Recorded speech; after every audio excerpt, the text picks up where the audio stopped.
बृहस्पतिवार व्रत कथा भगवान विष्णु और देव गुरु बृहस्पति की पूजा के लिए समर्पित है।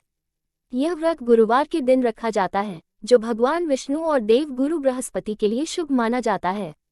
यह व्रत उनसे आशीर्वाद और कृपा पाने के लिए मनाया जाता है, जिन्हें ज्ञान और सौभाग्य का दाता माना जाता है। बृहस्पतिवार व्रत गुरुवार को मनाया जाता है। अगर आपको पहली बार गुरुवार का व्रत रखना है तो पुष्य नक्षत्र में जो गुरुवार पड़ता है उस दिन से इस व्रत की शुरुआत करें। अगर ये संभव न हो पाए तो किसी भी महीने के शुक्ल पक्ष के पहले गुरुवार से इस व्रत की शुरुआत कर सकते हैं। पौष माह में इस व्रत की शुरुआत कभी भी न करें। ये लगातार 16 गुरुवार का व्रत रखा जाता है और 17वें गुरुवार को ब्राह्मणों को भोजन कराकर इसे तोड़ा जाता है। इस व्रत को करने के लिए गुरुवार के दिन सुबह जल्दी उठकर नित्यकर्म के बाद स्नान करें। इसके बाद पूजा घर या केले के पेड़ के नीचे भगवान श्री हरि विष्णु की प्रतिमा या फोटो रखकर उन्हें प्रणाम करें। कोई नया छोटा सा पीला वस्त्र भगवान को अर्पित करें। हाथ में चावल और पवित्र जल लेकर व्रत का संकल्प लें। एक लोटे में पानी और हल्दी डालकर पूजा के स्थान पर रखें। भगवान को गुड़ और भिगोए हुए चने की दाल का भोग लगाएं। गुरुवार व्रत की कथा का पाठ करें। पूजा पाठ के बाद आरती अवश्य करें। भगवान को प्रणाम करें और हल्दी वाला पानी केले की जड़ या किसी अन्य पौधे की जड़ों में डालें। 17वें गुरुवार को ब्राह्मणों को भोजन कराकर व्रत का समापन करें। अगर आप गुरुवार के दिन भगवान विष्णु की पूजा करते हैं तो उस दिन केले का सेवन भूलकर भी न करें। हिंदू धर्म के अनुसार केले के पेड़ में भगवान श्री हरि विष्णु का वास माना जाता है, इसलिए गुरुवार के दिन केले के पेड़ पर जल अर्पित करें। उसका विधि विधान से पूजन करें। इस व्रत का महत्व उन भक्तों के लिए आशीर्वाद, समृद्धि और सौभाग्य लाने की क्षमता में निहित है जो इसे भक्ति और निष्ठा के साथ करते हैं। ऐसी मान्यता है कि इस दिन भगवान विष्णु की पूजा अर्चना और व्रत रखने से भगवान प्रसन्न होते हैं और भक्तों पर कृपा बरसाते हैं। माना जाता है कि गुरुवार के दिन व्रत करने व बृहस्पतिवार व्रत कथा सुनने से घर परिवार में सुख समृद्धि बनी रहती है। अब मैं आप लोगों को बृहस्पतिवार की व्रत कथा सुना रही हूँ। कृपया पूरे मनोयोग से श्रद्धापूर्वक एवं अंत तक अवश्य सुनिएगा। प्राचीन काल में भारतवर्ष में एक प्रतापी और दानी राजा राज्य करता था। वह नित्य गरीबों और ब्राह्मणों की सहायता किया करता था। ये बात उसकी रानी को अच्छी नहीं लगती थी। वह नहीं गरीबों को दान देती, नहीं भगवान का पूजन करती थी और राजा को भी दान देने से मना किया करती थी। एक दिन राजा शिकार खेलने वन को गए हुए थे तो रानी महल में अकेली थी। उसी समय बृहस्पति देव साधु वेश में राजा के महल में भिक्षा के लिए गए और भिक्षा मांगी। रानी ने भिक्षा देने से इनकार किया और कहा, हे साधु महाराज, मैं तो दान पुण्य से तंग आ गई हूँ। मेरा पति सारा धन लुटाते रहते हैं। मेरी इच्छा है कि हमारा सारा धन नष्ट हो जाए, फिर न रहेगा बांस न बजेगी बांसुरी। साधु ने कहा, हे देवी, तुम तो बड़ी विचित्र स्त्री हो। धन संतान तो सभी चाहते हैं, पुत्र और लक्ष्मी तो पापी के घर भी होने चाहिए। यदि तुम्हारे पास अधिक धन है तो भूखों को भोजन दो, प्यासों के लिए प्याऊ बनवाओ, मुसाफिरों के लिए धर्मशालाएं खुलवाओ। जो निर्धन अपनी कुंवारी कन्याओं का विवाह नहीं कर सकते उनका विवाह करवाओ। ऐसे और कई काम हैं जिनके करने से तुम्हारा यश लोक परलोक में फैलेगा। परंतु रानी पर उपदेश का कोई प्रभाव न पड़ा। वह बोली, महाराज, आप मुझे कुछ न समझाएं। मैं ऐसा धन नहीं चाहती जो हर जगह बांटती फिरूं। साधु ने उत्तर दिया, यदि तुम्हारी ऐसी इच्छा है तो ऐसा ही होगा। तुम ऐसा करना कि बृहस्पतिवार को घर लीपकर पीली ती से अपना सिर धोकर स्नान करना। ऐसा करने से आपका सारा धन नष्ट हो जाएगा। इतना कहकर वह साधु महाराज वहां से अंतर्ध्यान हो गए। साधु के अनुसार कई बातों को पूरा करते हुए रानी को केवल 3 बृहस्पतिवार ही बीते थे कि उसकी समस्त धन संपत्ति नष्ट हो गई। भोजन के लिए राजा का परिवार तरसने लगा। तब एक दिन राजा ने रानी से बोला कि हे रानी, तुम यहीं रहो, मैं दूसरे देश को जाता हूँ, क्योंकि यहाँ पर सभी लोग मुझे जानते हैं, इसलिए मैं कोई छोटा कार्य नहीं कर सकता। ऐसा कहकर राजा परदेश चला गया। वहाँ वह जंगल से लकड़ी काट कर लाता और शहर में बेचता। इस तरह वह अपना जीवन व्यतीत करने लगा। इधर राजा के परदेश जाते ही रानी और दासी दुखी रहने लगी। एक बार जब रानी और दासी को 7 दिन तक बिना भोजन के रहना पड़ा तो रानी ने अपनी दासी से कहा, हे दासी, पास ही के नगर में मेरी बहन रहती है, वह बड़ी धनवान है, तू उसके पास जा और कुछ ले आ ताकि थोड़ी बहुत गुजर बसर हो जाए। दासी रानी की बहन के पास गई। उस दिन गुरुवार था और रानी की बहन उस समय बृहस्पतिवार व्रत की कथा सुन रही थी। दासी ने रानी की बहन को अपनी रानी का संदेश दिया, लेकिन रानी की बड़ी बहन ने कोई उत्तर नहीं दिया। जब दासी को रानी की बहन से कोई उत्तर नहीं मिला तो वह बहुत दुखी हुई और उसे क्रोध भी आया। दासी ने वापस आकर रानी को सारी बात बता दी। सुनकर रानी ने अपने भाग्य को कोसा। उधर रानी की बहन ने सोचा कि मेरी बहन की दासी आई थी, परंतु मैं उससे नहीं बोली, इससे वह बहुत दुखी हुई होगी।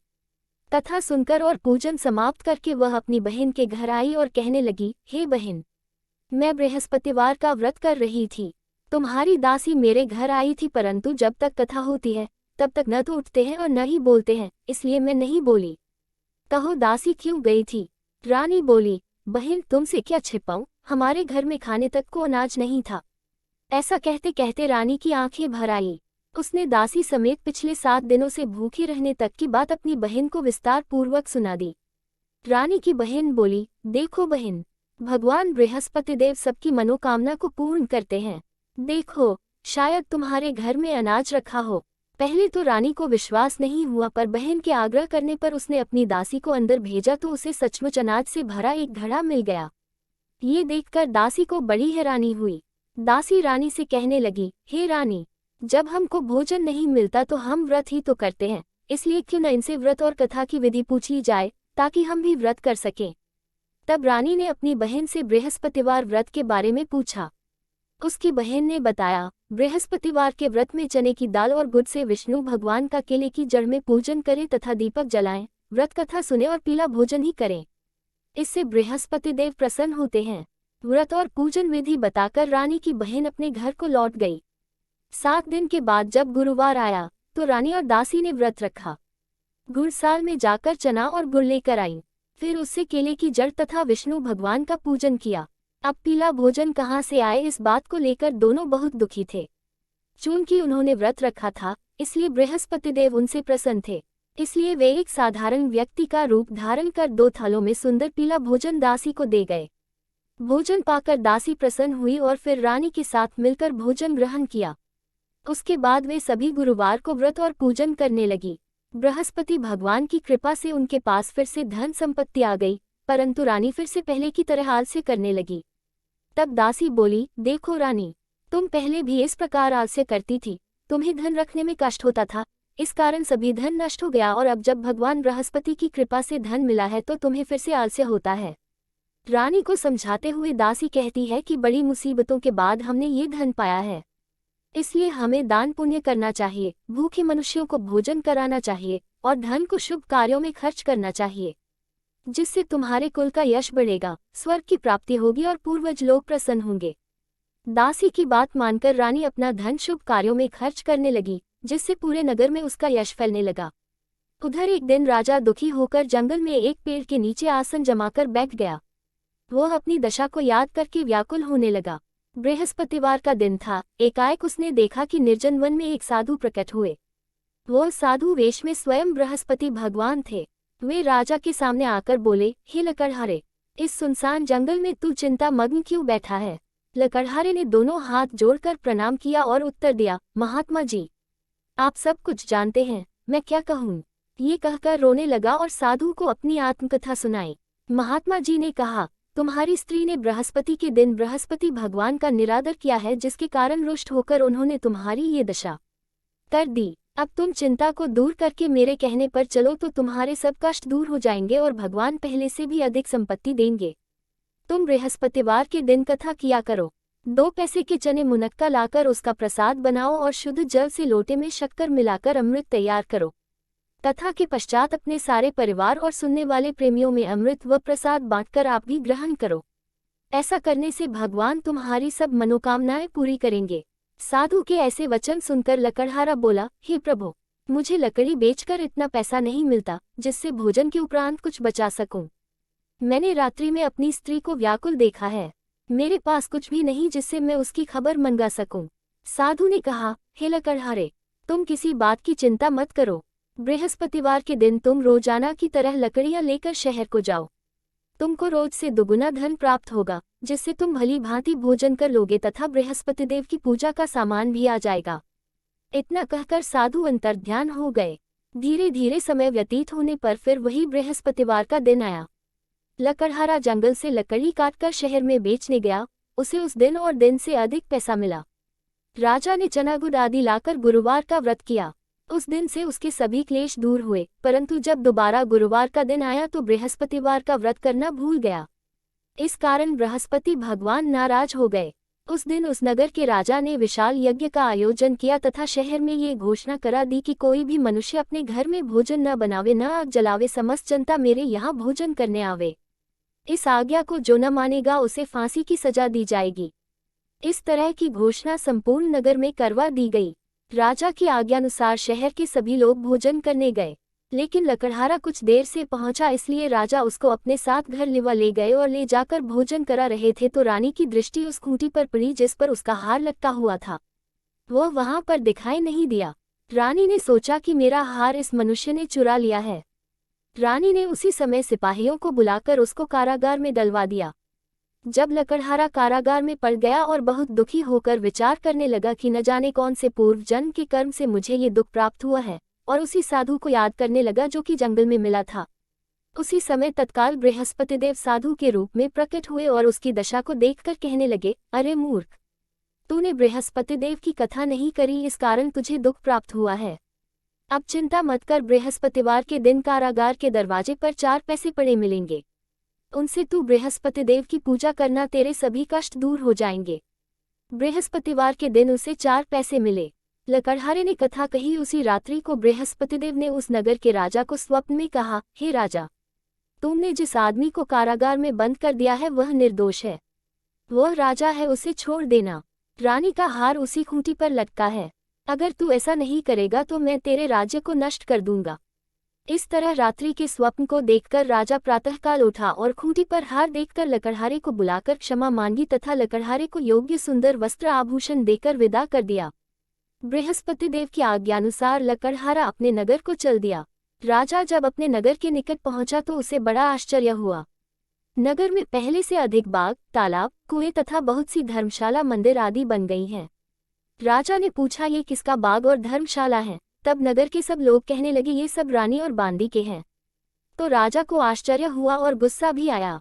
जब रानी ने ये खबर सुनी कि राजा आ रहे हैं तो उन्होंने बांदी से कहा कि हे दासी, देख राजा हमको कितनी बुरी हालत में छोड़ गए थे, हमारी ऐसी हालत देखकर वह लौट न जाए, इसलिए तू दरवाजे पर खड़ी हो जा।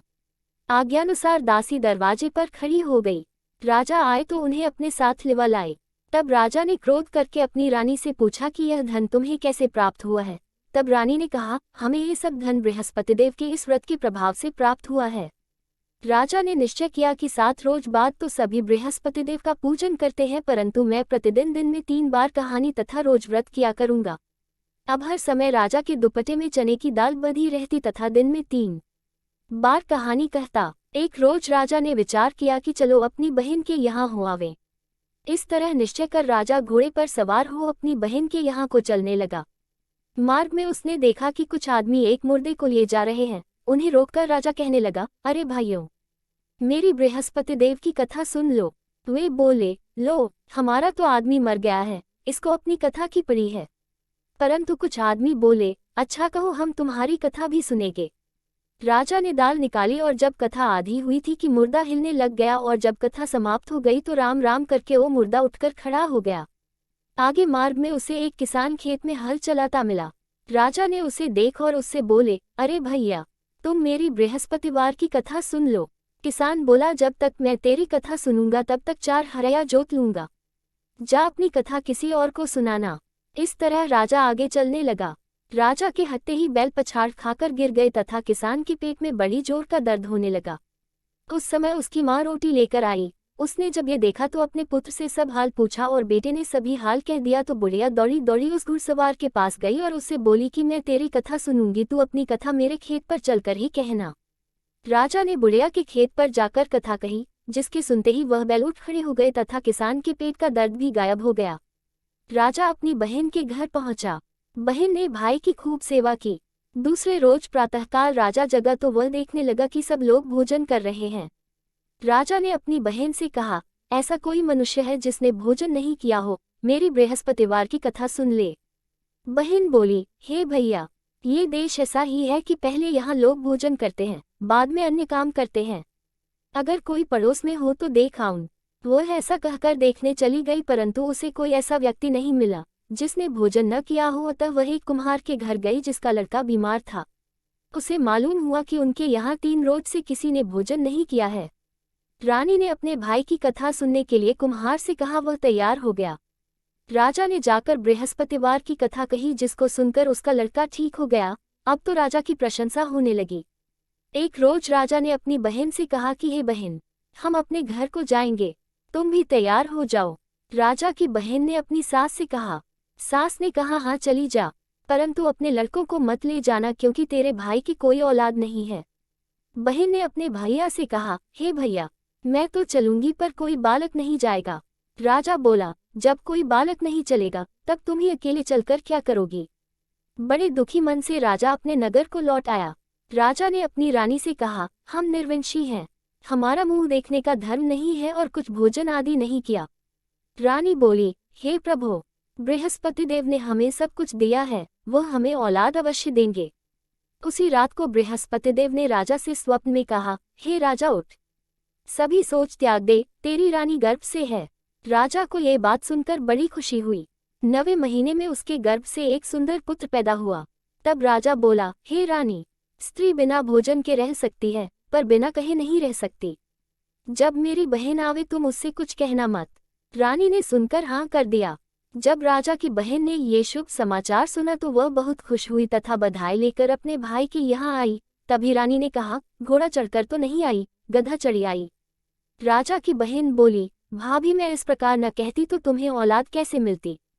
बृहस्पति देव ऐसे ही हैं, जैसी जिसके मन में कामनाएं हैं सभी को पूर्ण करते हैं। जो सद्भावनापूर्वक बृहस्पतिवार का व्रत करता है एवं कथा पता है अथवा सुनता है, दूसरों को सुनाता है, बृहस्पति देव उसकी सभी मनोकामना पूर्ण करते हैं।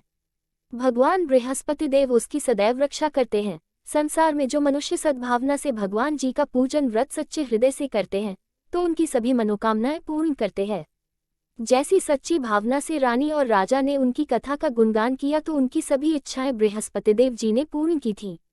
इसलिए पूर्ण कथा सुनने के बाद प्रसाद लेकर जाना चाहिए। हृदय से उसका मनन करते हुए जयकारा बोलना चाहिए।